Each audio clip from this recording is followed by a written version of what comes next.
Hmm. Assalamualaikum teman-teman semua. Terima kasih telah bergabung. Izinkan saya memperkenalkan diri. Nama saya Aditya Ernanda sebagai perencana di Bapeda Provinsi Jawa Barat.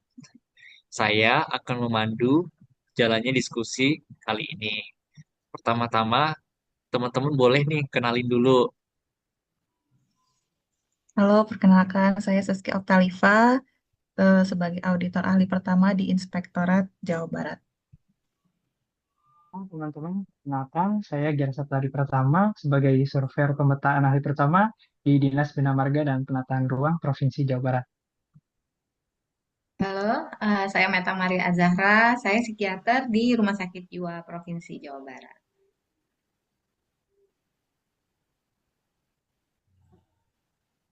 Perkenalkan, saya Yusri Zali Rahmansyah, analis perdagangan ahli pertama di Dinas Industri dan Perdagangan Provinsi Jawa Barat.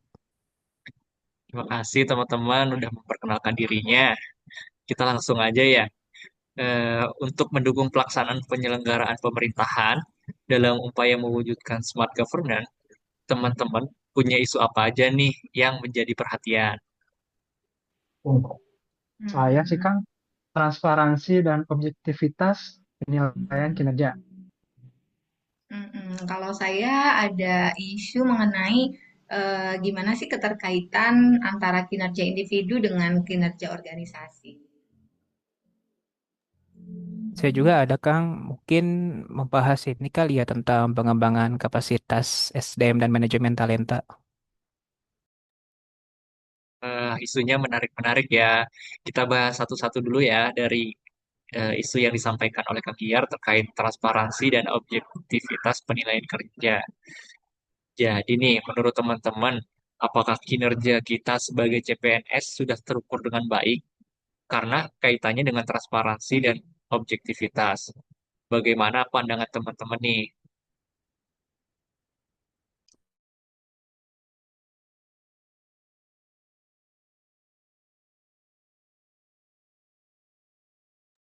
Teseski, boleh Teseski? Enggak? Dihidupkan mikrofonnya. Oh ya, maaf. Jadi menurut saya udah bagus, bagus banget ya TRK ini karena ini tuh implementasi dari sistem merit yang berbasis kinerja. Sistem merit di Pemprov Jawa Barat sendiri itu penerapannya dengan kebijakan dan manajemen ASN yang berdasarkan pada kualifikasi, kompetensi, dan kinerja dengan prinsip yang adil tanpa diskriminasi. Tujuannya ini untuk menciptakan birokrasi yang profesional, lebih efisien, dan juga transparan. Menyoroti bagaimana sistem ini yang apa yang dapat mengurangi penilaian secara subjektif. Sistem TRK ini secara teknis dirancang untuk mengukur objektivitas kinerja dengan menggunakan data yang terukur dan terstruktur sebagai dasar penilaian. Nah, tapi tantangan utamanya itu adalah memastikan bahwa data yang diinput ke dalam sistem ini benar-benar valid, akurat, dan konsisten. Dapat dilakukan melalui mekanisme verifikasi serta validasi yang ketat. Nah, supaya mampu mencerminkan capaian nyata di lapangannya. Kalau begitu, menurut teman-teman, apakah teman-teman bisa nih sistemnya memberikan kejelasan mengenai apa yang harus dilakukan untuk mendapatkan nilai yang baik? Bagaimana tantangannya dalam pengisian laporan harian? Hmm, saya sih ikut berpendapat ya sebagai ASN baru nih ya, baru 2 bulan kan di instansi. Pada awalnya sih memang ya perlu adaptasi gitu untuk menggunakan TRK ini karena kan walaupun mungkin kita sehari-hari udah pakai aplikasi digital, tapi kan ternyata ya tetap ada kecemasan gitu kayak apakah ini mudah dipakai, user friendly nggak sih atau gimana gitu ya. Tapi ternyata setelah dicoba ya navigasinya juga jelas, lalu pengisian datanya juga runut gitu ya, bisa kita pahami gitu. Lalu kemudian sebelumnya juga ada sosialisasi panduan langkah-langkah untuk mengerjakan TRK ini. Ya walaupun memang saya sendiri masih perlu waktu ya untuk memahami istilah-istilah kinerja yang digunakan, lalu seperti fitur-fiturnya, penetapan indikatornya seperti apa. Eh, Namun juga di situ di TRK juga ada feedback ya dari atasan yang sangat mempermudah prosesnya gitu. Jadi menurut saya sih sudah sangat baik sekali. Namun walaupun begitu tetap tantangannya ada. Tantangannya sebenarnya dari diri sendiri sih.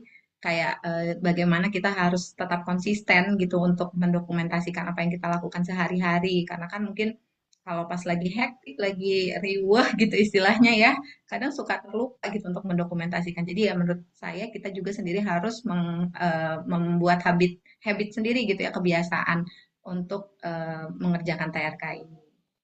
Gitu sih kalau dari pendapat saya. Lalu, kalau dari sisi pengawasan birokrasinya itu seperti apa ya?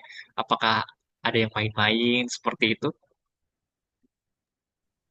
Kalau menurut saya sih potensi seperti itu bisa saja terjadi ya, Kang. Di mana pengisian laporan itu sudah sepenuhnya mencerminkan realita di lapangan. Bisa jadi hal itu disebabkan oleh beberapa faktor, misalkan karena tuntutan administrasi pekerjaan yang tinggi, kurangnya pengawasan langsung dari atasan, atau bahkan adanya keinginan untuk mempercantik kinerja unit kerja dia. Oleh karenanya, dalam situasi seperti ini, peran atasan langsung itu menjadi sangat krusial. Nggak boleh hanya sebagai pelengkap tanda tangan di laporan saja, tapi harus aktif memverifikasi data dan mengecek secara terus-menerus antara kesesuaian antara laporan dengan bukti fisik atau output di lapangan. Begitu, Kang.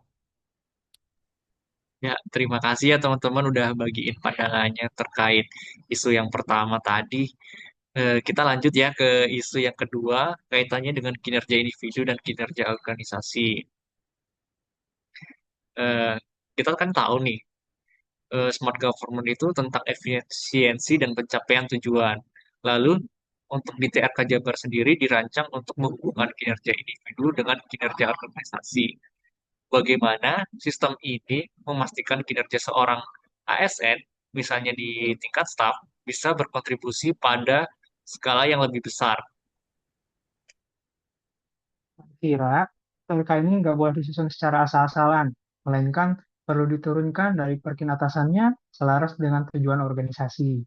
Maka dari itu, diperlukan cascading atau penuangan target dari pimpinan ke level staffnya. Proses cascading ini menjamin bahwa setiap ASN mampu berkontribusi langsung terhadap kinerja organisasi. Pimpinan juga perlu memberikan masukan, tugas, dan arahan yang jelas sesuai dengan target kepada seorang individu supaya tidak terjadi kesalahan dalam pencapaian target besar pemerintah provinsi. Gitu kan. Terus kaitannya untuk tingkat yang di bawah nih, itu tuh TRK-nya bukan hanya sebagai tugas tambahan, tapi tugas yang emang tugas strategis. Itu tuh gimana tuh? Iya, makanya penting banget ya adanya koordinasi internal itu antara atasan dengan bawahan. Jadi misalnya untuk secara apa setiap 3 bulan itu mengevaluasi capaian kinerja pegawainya gitu. Karena kalau pegawainya nggak mencapai target kinerja, berarti itu akan menjadi penghambat untuk pencapaian indikator kinerja organisasi. Jadi tidak mungkin tercapai tanpa ada kontribusi kolektif dari masing-masing individu yang ada di dalamnya. Terus penting juga nih peran BKD dalam menyusun sistem yang terstruktur seperti menyelaraskan antara indikator kerja pegawai dengan target organisasinya dan perlu juga memastikan apakah aplikasi TRK ini sudah terintegrasi dengan sistem kepegawaian nasional. Lalu, apakah SKP teman-teman itu juga sesuai target kinerja, sesuai dengan unit kerjanya? Lalu bagaimana untuk memastikan antar unit kerja itu SKP-nya nggak tumpang tindih kayak gitu? Kalau menurut saya sih ya, Kang, supaya SKP antar unit kerja itu tidak saling tumbang tinggi itu bisa dengan mengedepankan kolaborasi dan komunikasi sejak awal tahap perencanaan. Langkahnya itu bisa dengan memetakan tugas dan fungsi masing-masing unit secara jelas, supaya tidak terjadi irisan kegiatan yang tidak perlu gitu. Kemudian bisa juga dengan membuat forum koordinasi internal, sehingga setiap unit dapat menyampaikan rencana kerja mereka masing-masing dan menyelaraskan target gitu, Kang. Terima kasih sekali lagi teman-teman atas pandangannya. Kita lanjut ya ke isu terakhir yaitu pengembangan kapasitas dan manajemen talenta. Nah, isu terakhir ini kan penting nih kita sebagai PNS untuk pengembangan karirnya seperti apa ke depannya. Jadi, sistem TRK ini seharusnya menjadi alat untuk manajemen talenta. Lalu, bagaimana data kinerja TRK ini bisa digunakan untuk identifikasi talenta atau calon pemimpin di masa depan? Iya, betul sekali kan. Jadi, kalau misalkan dulu itu untuk pengisian jabatan struktural kan sering kali jadi salah satu pintu ya untuk terjadinya korupsi di lingkungan pemerintahan. Jadi, harus ada nih upaya untuk membangun sistem dalam pengisian jabatan itu yang lebih transparan. Kalau di Pemprov Jawa Barat itu ada yang namanya tuh talent pool. Jadi, setiap instansi ini diwajibkan membentuk talent pool lalu menginformasikan jabatan yang tersedia secara digital agar berbasis kompetensi dapat dilakukan secara transparan. Lalu kaitannya bagaimana peran pelatihan pendidikan dalam mendukung ASN agar capaiannya itu sesuai dengan target TRK mereka gitu. Jadi gini Kang, pelatihan dan pendidikan berfungsi sebagai sarana pengembangan kapasitas dan kompetensi ASN. Nah, supaya mereka ini memiliki pengetahuan, keterampilan, dan sikap yang sesuai sama kebutuhan tugas dan tanggung jawabnya. Dengan bekal yang tepat, ASN dapat meningkatkan produktivitasnya, kualitas kerjanya, juga kemampuan adaptasi terhadap perubahan serta inovasi dalam pelaksanaan tugasnya untuk mencapai target RK yang diharapkan. Seperti itu, Kak. Lalu harapannya di masa yang akan mendatang nih, sistem ini bisa mendukung pengembangan karir tuh gimana nih? Hmm, kalau dari saya sendiri sih ya, ini kan memang di TRK ini indikator kinerja utama kita kan sudah jelas. Jadi masing-masing kita sebagai ASN ini bisa menilai performa kita sendiri secara kuantitatif seperti apa, secara kualitatif seperti apa, karena memang kan sudah terrecord ya. Nah, selain itu juga TRK ini juga membuka ruang ya, ruang evaluasi untuk mengevaluasi itu tidak hanya sekedar subjektif, tapi ya ada datanya gitu, ada basis data yang jelas. Sehingga di sini atasan juga bisa kasih feedback kita yang membangun dan memudahkan juga sepertinya untuk atasan ya, untuk bisa memetakan gimana sih nanti rencana pengembangan pegawai ke depannya gitu.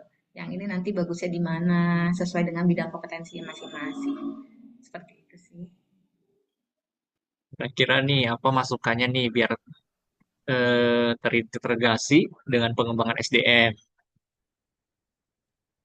Kalau menurut saya sih Kang, mungkin langkahnya itu bisa dengan mengintegrasikan TRK dengan data pemetaan kompetensi ASN, sehingga sistem itu tidak hanya mencatat capaian kinerja saja, tapi juga mampu mengidentifikasi kesenjangan kompetensi antar individu. Dengan demikian, sistem dapat memberikan rekomendasi pengembangan yang lebih personal dan terarah, seperti pelatihan, monitoring, atau e-learning yang sesuai dengan kebutuhan peningkatan masing-masing pegawai. Integrasi semacam ini bisa membuat TRK bukan sebagai hanya alat evaluasi kinerja saja, tapi juga sebagai instrumen strategis dalam membangun ASN yang kompeten dan berdaya saing. Gitu kan.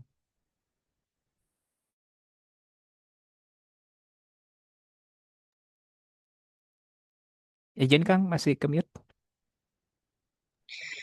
Terima kasih teman-teman nih udah banyak ya ternyata yang kita bahas dari tadi nih. Kalau kita bisa tarik kesimpulan itu yang pertama itu TRK itu adalah langkah maju dalam mewujudkan smart governance, namun masih ada PR dalam implementasinya dan budaya kerjanya. Yang kedua, transparansi dan objektivitas menjadi kunci dan perlu adanya komitmen semua pihak. Yang ketiga, sistem ini memiliki potensi besar untuk menjadi fondasi manajemen talenta ASN yang berbasis kinerja. Semoga diskusi ini bisa menjadi pemicu bagi kita semua untuk menjadi ASN yang lebih profesional dan berintegritas. Terima kasih kepada seluruh paparannya dari teman-teman nih, diskusinya, hasil diskusinya. Saya akhiri. Wassalamualaikum warahmatullahi wabarakatuh. Waalaikumsalam warahmatullahi wabarakatuh. Waalaikumsalam warahmatullahi Waalaikumsalam wabarakatuh. warahmatullahi wabarakatuh.